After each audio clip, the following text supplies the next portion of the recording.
Next माननीय सदस्य श्री संजय राउत जी, 3 minutes.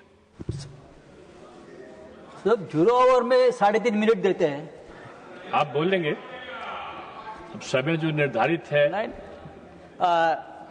Deputy chairman sir, ये जो सेंट्रल आर्म पुलिस फोर्स का बिल आपने लाया है,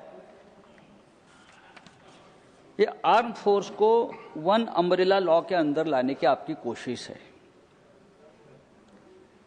ये जो बड़े बड़े हमारे संस्थान हैं जैसे BSF, CISF, CRPF, ITBP, SSB, लेकिन ये सभी फोर्सेस में इतनी अनरेस्ट हम देख रहे हैं अभी कि आपका अम्ब्रेला फट जाएगा नहीं तो उड़ जाएगा। पूरा फोर्स में अनरेस्ट है। मुझे लगता है कि ये जो आप स्टेट एंड सेंट्रल में कोऑर्डिनेशन की बात कर रहे हो, ऐसा नहीं है। ये एक फोर्स की कमान कैप्चर करने की कोशिश है और ये ठीक नहीं है। ये बिल सिर्फ सीएपीएफ कैडर के अधिकारियों के खिलाफ नहीं है, ये न्याय भावनाओं के खिलाफ है। जिस फोर्स ने अब तक सैकड़ों बलिदान देश के लिए किए हैं, उस बलिदान से अर्जित मेरिट के खिलाफ है। मैं आपको बताता हूं ये बिल क्या है। एक्चुअली ये बिल क्या है, बहुत सीधा बिल है। ये बिल एक्चुअली क्या है, एक उदाहरण के तौर पर, बुरा मत मानिए, एक उदाहरण के तौर पर मैं बताता हूं। अमित शाह जी इस देश के गृह मंत्री हैं, दिन रात मेहनत करते हैं, देश की रक्षा के लिए समर्पित है। 370 हटाया, लॉ एंड ऑर्डर संभाल रहे हैं और भारतीय जनता पार्टी को जिताने के लिए बहुत मेहनत भी करते हैं। चुनाव आयोग, supreme court, ED, CBI, BJP को इस तरह से मैनेज कर लेते हैं कि बस और कोई मैनेज नहीं कर सकता है।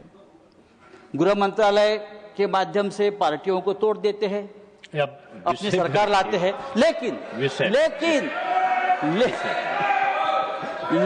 अचानक पीएमओ से ऑर्डर आती है, योगी जी को या देवेंद्र फडणवीस को दिल्ली जाकर गृह मंत्रालय की कमान और कमांड संभालो। आप विषय पर, लेकिन अमित भाई अपना काम करते रहेंगे, उनको मत डिस्टर्ब करो। देख के बजाय इधर देख कर बोलिए। ये बिल ऐसा ही है, सीएपीएफ अपना काम करता रहेगा, लेकिन इस फोर्स की कमान होगी आईपीएस के पास। ये कमान संभालने की बात है। देखिए, अगर किसी एक मंत्रालय की कमान किसी और को दी जाती है तो वो कितना डिस्टर्ब हो जाएगा, पूरा विभाग, पूरी मिनिस्ट्री। और यहाँ तो 5-5 फोर्सेस समय ने आपका साथ छोड़ दिया है। 5-5 फोर्सेस की कमान एक आईपीएस के कैडर के हाथ में आप दे रहे हो, और ये कमान के जो अधिकारी है, हाँ, उनको असिस्टेंट कमांड से डेप्यूटी कमांडेंट होने के लिए 15-15, 16-16 साल लगते हैं, और ये फोर्स का कोई डीजी नहीं बन पा रहा है। आप डीजी की पोस्ट बढ़ाइए, आप एडिशनल डीजी की पोस्ट बढ़ाइए। बहुत धन्यवाद। ये करिए, लेकिन फोर्स के ऊपर अन्याय मत करिए, क्योंकि यही फोर्स है जो ये संसद को, एयरपोर्ट्स, हम सबको हमारी सुरक्षा कर रहे हैं। सर, ये बहुत ही गंभीर बिल है और इसका खामियाजा हम सबको भुगतना पड़ेगा।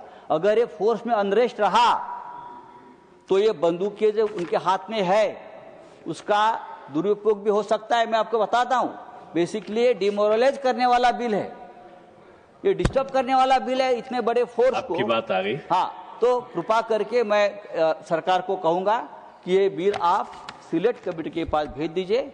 चर्चा बहुत हो चुकी है, उसका ऊपर पुनर्विचार होना चाहिए, क्योंकि ये बिल सामान्य बिल नहीं है, ये असामान्य बिल है। बहुत धन्यवाद।